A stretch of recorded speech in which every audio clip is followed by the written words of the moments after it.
So it's been a long time since I made a development log. It was actually Yuve, the last development log, and as you can see, this doesn't really look like Yuve. So what's actually happened is, for my dissertation, I was just going to be doing a Yuve, your own virtual environment. I would have liked to do something in VR, so I was like, you know what, it's kind of a new technology. It was only released in April, the HTC Vive, so why don't I be one of the first people in the world to create something in VR for a dissertation, so an academic paper of some sort. So the paper is going to be called in something to do with ensuring graphical fidelity in virtual reality, basically meaning that we're going to try keep a consistent frame rate in VR because you have to render such a high resolution. And the better you can do that, the more devices you can run in VR. So might have a really bad, outdated system. Maybe not bad, sorry. You might have an outdated system by 4 years, but you can still run in VR. So that's essentially the kind of thing I'm looking at. And currently we have an adaptive graphical system in place for the game, but obviously I need to build the base game first and then I can work on the graphics, because otherwise I don't really know exactly what I need to try and optimize in the game. So what we're going to do is, actually I'm going to change the whole layout of this eventually. I'm starting to get annoyed with this massive white space in the corner, and I can't seem to figure out how I can arrange it all to be a bit more efficient, if you will. Often I throw this on another screen, but because we are in recording mode, we can't really do that just now. So what I'm going to do is just give you a quick run through of what's been developed and what I'm about to work on today.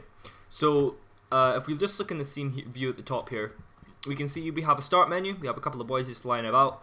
This is where the player will spawn. And if I click play here, I'll just throw the Vive upwards so you can see at the bottom here what it looks like. And obviously if I move this around, ignore the little tracker, that's actually something Valve's done to adaptive. Green is good, everything else is bad.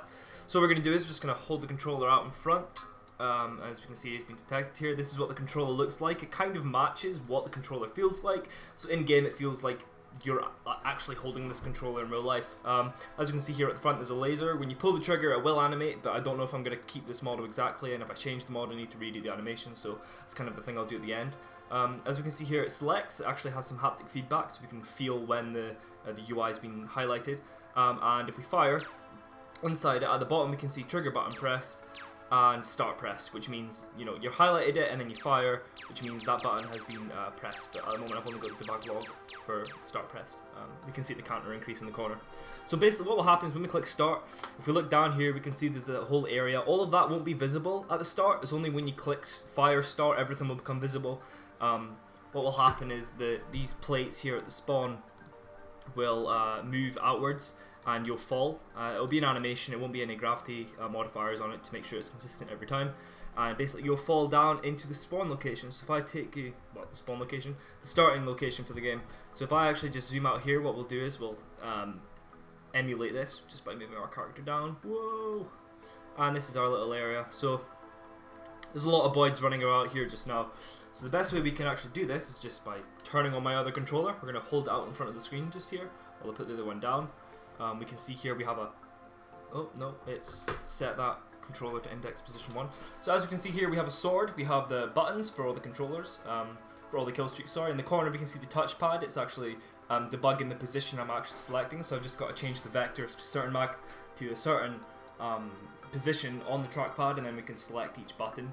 We have the health bar here, which is really freaking cool. Like I wasn't really sure where to put it. I was going to put it up there next to wave 3, but this is more convenient. You can just look down at your hand, the controller will vibrate when you're losing health and stuff. I actually just thought of that literally just there. But as we can see, if I can hit something, oh wait, I don't think I have the sword script attached to it yet. What we can do is we can take out our laser gun and we can just fire down here, and as we can see it bursts into fractals. Let's do one that's coming towards us.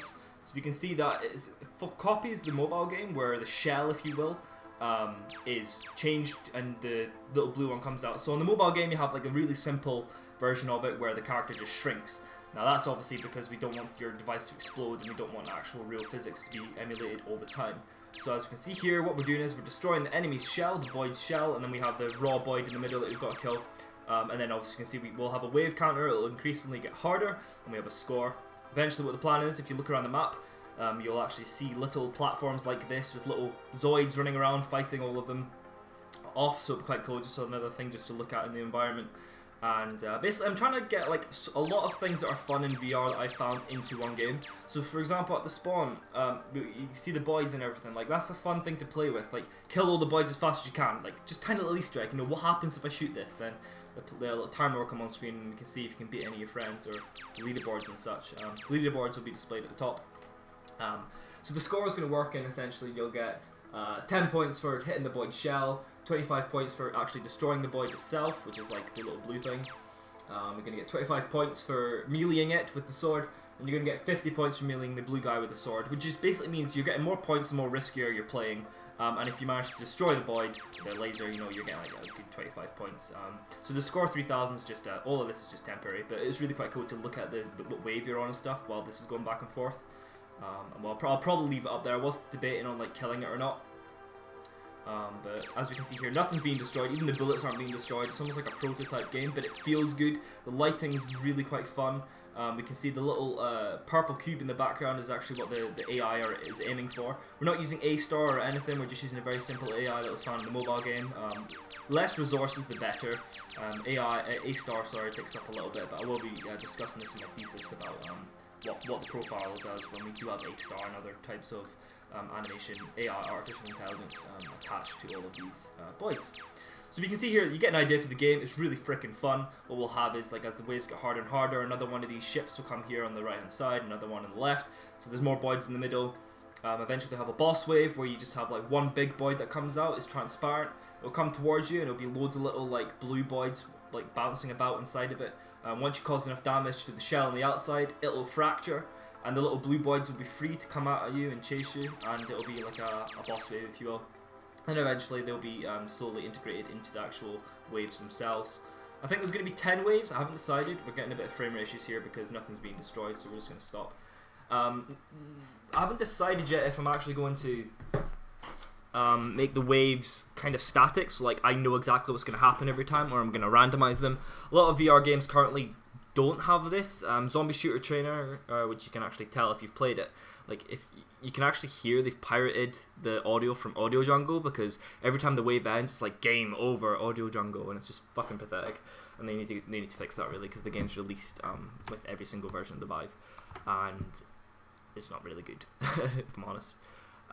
Audio Jungle is not expensive, and if it was, then they should have found another artist to do it. So we can get a good idea of what the game's going to be like, good feel for it. All the scripting and stuff is actually going really well. Just how simple it is just now. This is literally all the code for firing the laser. So we got the laser sound and we have instantiating the bullet. The controller script is actually beautiful. I did enjoy writing this. It's very short. It allows us to use the grip, trigger, touchpad and weapon, which is all the features on the controller. You do have the menu button as well, and like the Steam VR menu layout. I haven't decided if I want to use those yet. I definitely want to implement a pause feature, because no other VR game seems to have a pause feature. And it's kind of annoying, like, things do happen in VR, you need to get out of VR, and if you can't pause the game, then you're going to die. So having the ability to pause the game is kind of important for me, so I will be doing this. Or even if it's a gesture on screen that you can do with the controllers, like if you put the controllers on the floor, the game pauses.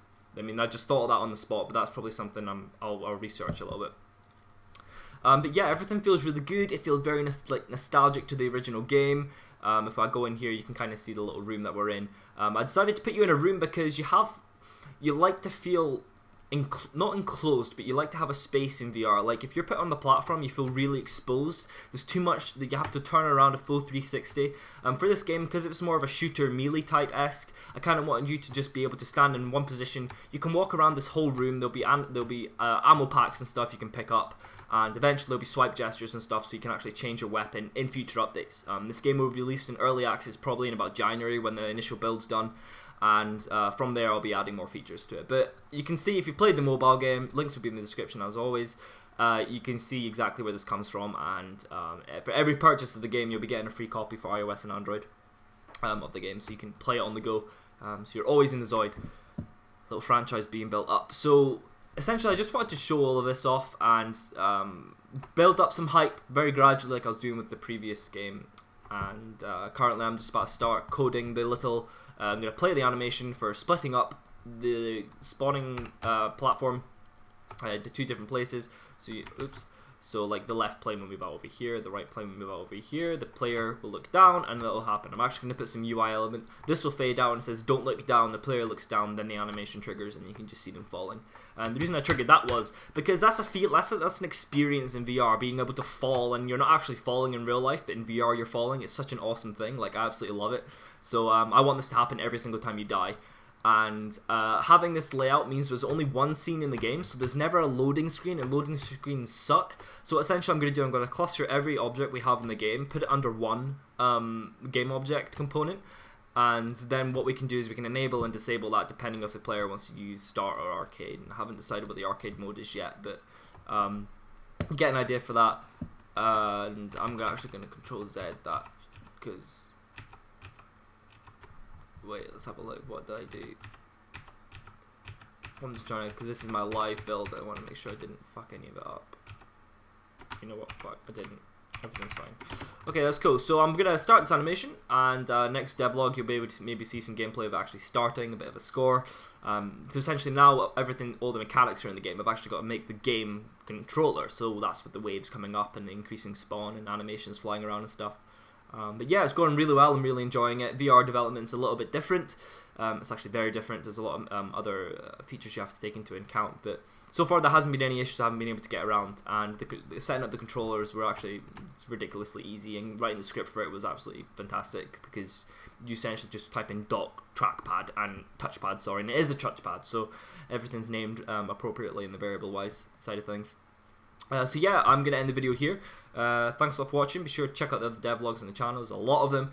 Some more with like using a GoPro and stuff like that, so it's kind of cool just to look about. But for this one, I thought I would just show you more of what's going on in game, because there's nothing really else to show. So yeah, thanks a lot for watching, and I'll see you in the next one.